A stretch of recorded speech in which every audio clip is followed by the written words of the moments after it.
মা আমার কি করছে? মা, এটা কি করছো? সাবুর খিচুড়ি।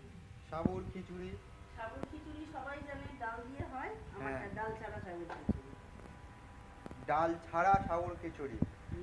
হ্যালো গাইস, দেখুন দেখুন তাহলে মা কি ডাল ছাড়া সাবুর খিচুড়ি করছে।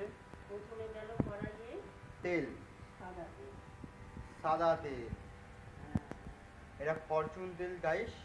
এটা ফরচুন ফল রিফাইন্ড অয়েল। শরীরের পক্ষে ভালো, হার্টের জন্য খুবই হার্টের উপকারী। জন্য খুবই ভালো।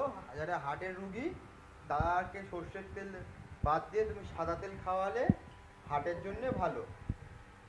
এবং ফরচুন রিফাইন্ড অয়েলের একটা গুণ কি, যেটা আমি নিজেও পরীক্ষা করেছি, আমার বাবা তখন অসুস্থ ছিল, তো ডাক্তারবাবু বলেছিলেন যে ফরচুন রিফাইন্ড অয়েলে রান্না করে খাওয়াতে। তো আমি বললাম যে ডাক্তারবাবু, সবের মধ্যেই তো